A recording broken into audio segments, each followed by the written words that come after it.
বাবা ওঠ, সেহরির আর মাত্র 15 মিনিট বাকি আছে। সবাই খাবার নিয়ে বসে আছে। আরে যাও তো, একটু শান্তিতে ঘুমাইতেও পারি না, আমার রোজা রাখতে ভালো লাগে না। এই বাড়িতে আমি বেঁচে থাকতে এইসব অজুহাত চলবে না। যে রোজা থাকবে না আমার বাড়িতে তার খাবার বন্ধ। আচ্ছা যাও, ফ্রেশ হয়ে আসতেছি। এই বাড়িতে থাকতে আর ভালো লাগে না, দূর।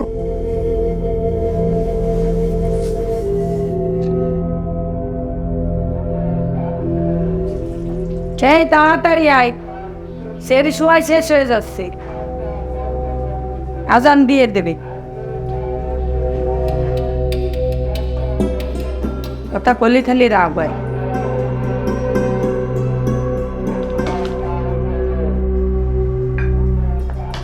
আর দিও না, খেতে ইচ্ছা করছে না।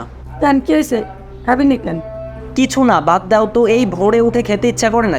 আমরা 8-9 বছর বয়স থেকে রোজা রাখি, আর এখনকার ছেলে মেয়েরা রোজা রাখতেই চায় না। আচ্ছা আমার খাওয়া শেষ, উঠলাম। শোন, নামাজ পড়ে তারপরে ঘুমোতে যাবি। এই কথাগুলো শুধু ওর একার জন্য না, বাড়ির সবার জন্যই। আমাদের না বলে তো ছেলেদের বল। আচ্ছা ঠিক আছে, পড়বো।